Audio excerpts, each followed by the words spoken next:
just were on a panel in front of investors insisting Las Vegas is not dead. Why isn't it? It is despite not. The headlines? Despite the headlines, I promise you it is not dead. Why is Las Vegas so empty right now? There's literally nobody else here at the airport. Friday night, and I went out at 10 p.m. It is shocking. But through June of 2025, the visitor numbers have plunged by over 7% compared to the first 6 months of last year. I think going forward, we need to go back to Congress and talk about appropriations. To think that the United States of America wouldn't invest over more than $20 million in travel and visitation on something that had a $50 billion surplus. This man just advocated for the U.S. government and U.S. taxpayers to pay his marketing costs. Well, there you go, kids. You know, in ancient history class, they teach you about Emperor Nero in Rome, who famously fiddled while Rome burned. The story is probably untrue, but it shows the indifference that the emperor had towards the plight of the people. And in this video, we're going to be taking a look at CNBC interview with Bill Hornbuckle, the CEO of MGM Resorts International, don't you know? We're sitting on one of his properties now. Don't tell him I don't want to be kicked out, although I do want to be kicked out because it would make for the best video in the world. I'd get 1 million views, if not 2.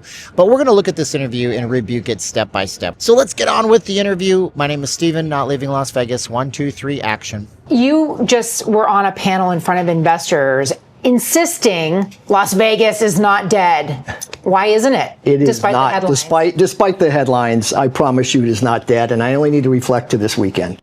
We ran 98+% in 9 properties across the board. Look, Las Vegas has had a tough summer. I think, visitation was down 11 and 12% June and July. Some of that carried through into August.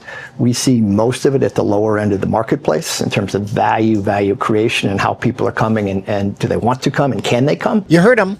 98% this last weekend. This interview was posted 5 days ago, so 5 minus 9 on the 4th of September. What he's telling you is that 98% on a holiday weekend, that's not really all that impressive. The other thing that I don't really understand out of this is when he called you the lower end of the market.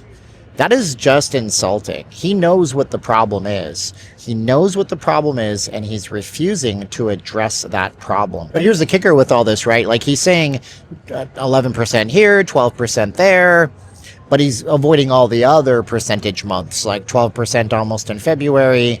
We had a drop in January. We had a drop in February. We had a drop in March.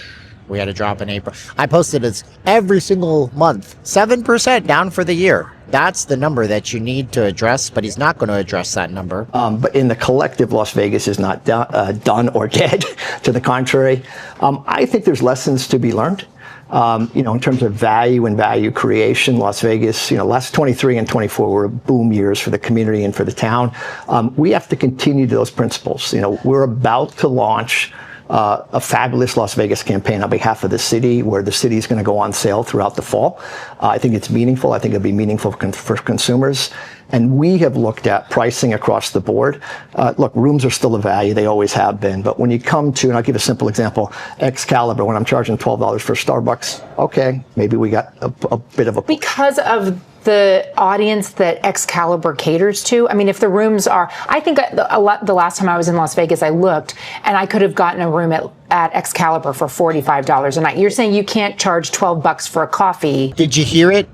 He almost said the G word. Kids, what is the G word? He said when we charged $12 for a Starbucks coffee at Excalibur, we got the G word. He almost said the G word. What's the G word? Type it in the comments below what you think the G word is. If you haven't figured it out, the G word is greedy. They got greedy. They lost the script entirely. But one thing I want to point out in this little segment was how she stopped him. She is playing interference. This is not journalism. This is called leading the witness in a court of law.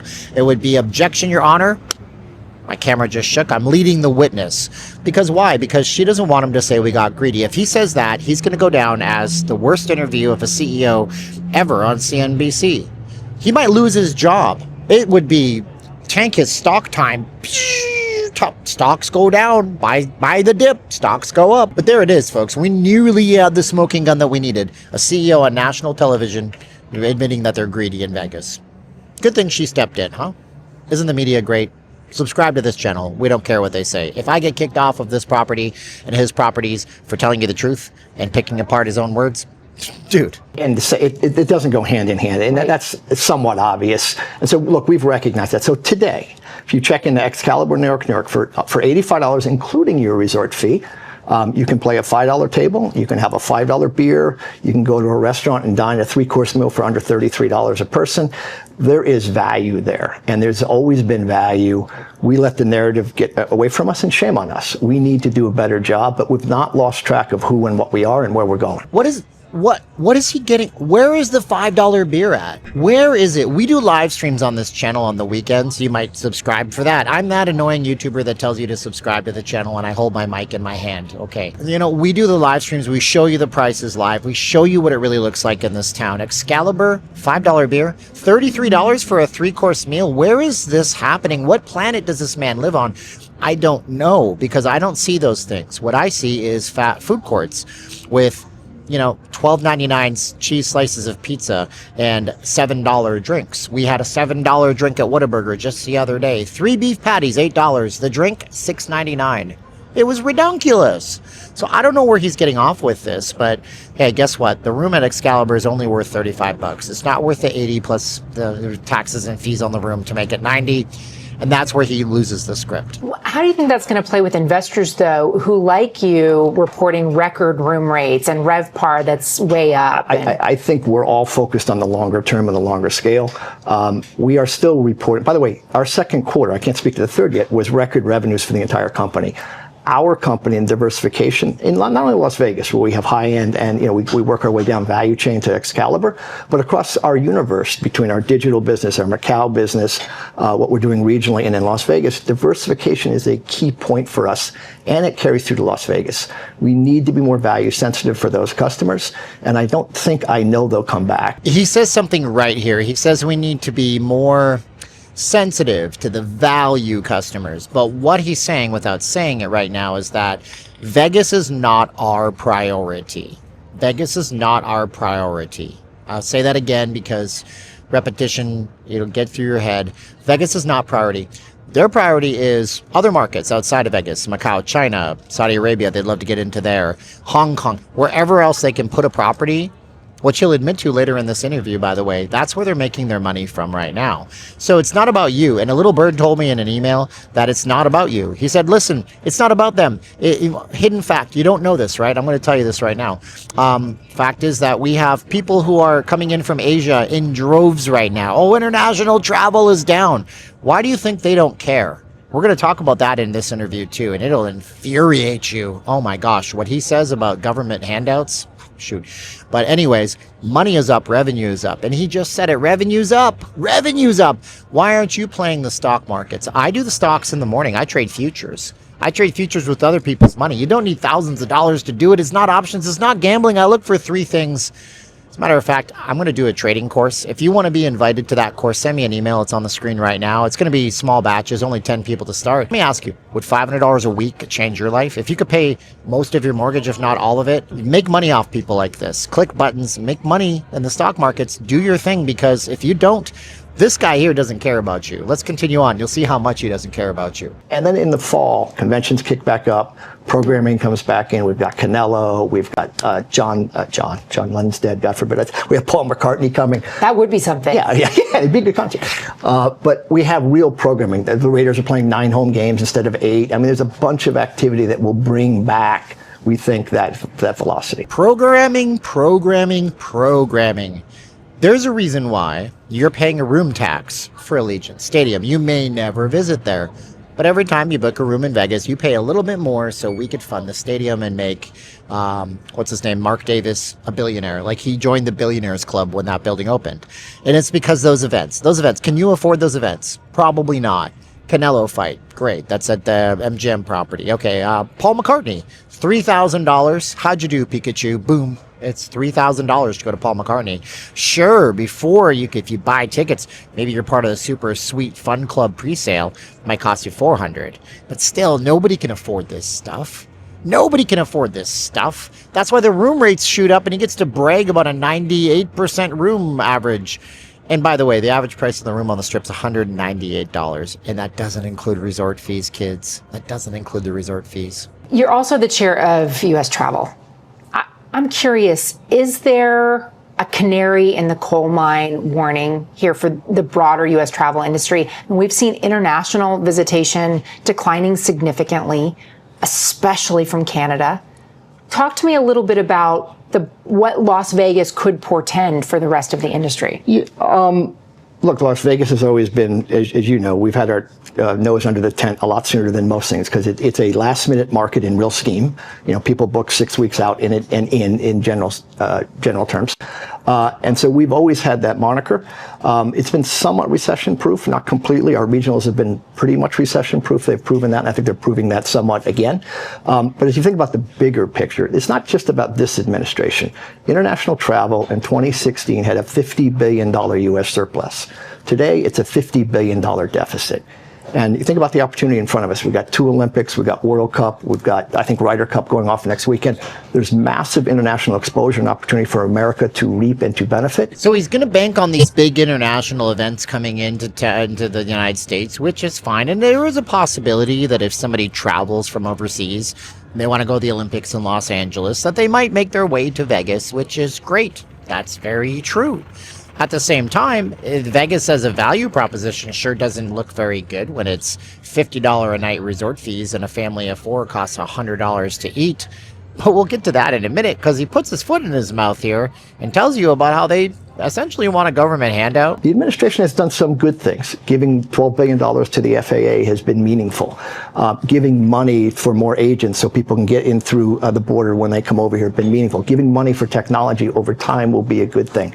The mindset is there, but some of the policy, adding $250 to a visa charge on top of the already 100 and some there already is, a family of 4 is going to be $1,500 to buy a visa to come to the United States. Here we go with the visa integrity fee. Now, I'm going to maybe make some of you really upset with me and tell you that you don't have to worry. I get so frustrated. The core demographic of everybody who he deals with out of 42 different countries on what's called the Visa Waiver Program will never pay this fee. 42 countries, Visa Waiver Program, passport holders from 42 countries, never going to pay this fee. UK, no pay fee. Germany, no pay fee. Canada, no pay fee. Australia, no pay fee. New Zealand, no pay fee. France, no pay fee. Singapore, no pay fee. Japan, no pay fee. These are the people that are coming in. And he's using that as an excuse. When the reality of the situation is that if a family of 4 from Canada comes here, then they got to pay an extra $200 to stay in Vegas for 4 days because they spend more than the 3.6 average room nights in Vegas. They got to spend $100 on every meal because it's $25 to go to a food court and eat on the Las Vegas Strip. So they're going to be spending $300 a day on food and beverage.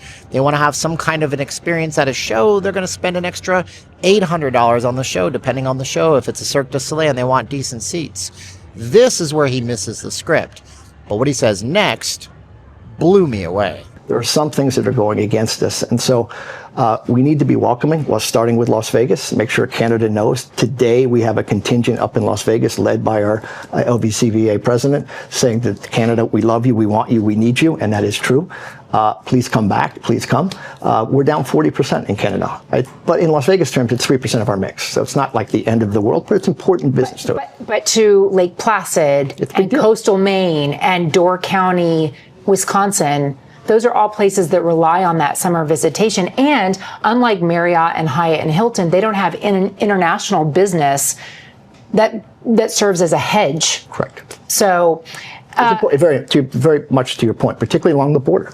And the other thing, in the One Big Beautiful Bill, the budget is cut for the amount of money that gets contributed by the U.S. government for marketing purposes of U.S. travel. Yeah. Can you guys make that up? I think for not MGM Resorts. No. I think thank you. I think for the first year there's surplus and able to do that will allow us to do that. I think going forward we need to go back to Congress and talk about appropriations and how to go from 100 million to 20 million is in the long run not sustainable. To think that the United States of America wouldn't invest over more than 20 million in travel and visitation on something that had a $50 billion surplus. We got to get there, and we will continue to push to get there. This man just advocated for the U.S. government and U.S. taxpayers to pay his marketing costs. My mind is blown. I never thought I would hear him say that. What they're saying is the current administration thought that businesses that are private entities should pay their marketing costs on their own. So they took most of the money away that the government was spending on, come to the United States. It's a great place. And he says, we're going to have to go back to Congress and get some of that money back.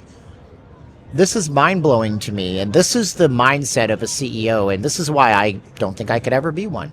The other thing he says basically is that Canadians are 40% of the tourism to the United States, but only 3% of our mix, which is an interesting stat, but it's another way of saying we don't care about Canadians. That's hurtful. I'm Canadian born and raised. So think about that, Canadians. I wouldn't blame you for not coming back.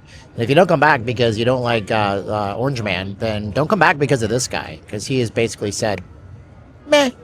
I mean, at the end of the day, if she didn't run interference for this guy, we would have heard him say we were gouging. But she did.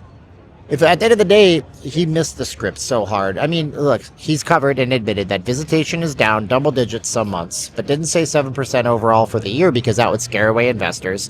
He's talked about making record profits in the markets. You really need to learn how to trade these markets, guys. It'll be life-changing. Again, it's not hard. You don't have to be sitting at your computer all day. Send me an email. You'll be the first that I release it to. It's first come, first served. It'll come out soon. It'll be a course. It'll be affordable, I promise. It'll be life-changing. They really don't care about internationals much. Canadians, only 3% of the mix. And at the end of the day, the solution is more expensive events coming into town and going to the government and asking them for marketing dollars. Ridiculous, right? But if you guys enjoyed the video, you're just browsing through, be sure to subscribe. If you're totally awesome, you're like these people right here. These are our Patreon members. They get their names at the credits in one of our videos every single week. They get hours of extra content every week. They get a direct line to reach out to me to say hello and ask me questions. Go to notleavinglasvegas.com/Patreon. And while we're at it, how many people did you see walking the strip while I was doing this video? Tell me in the comments below. Until we meet on a live stream or in one of our videos that we post up a couple of times a week, I say 3, 2, 1, click. Are you ready? 3, 2, 1, and click!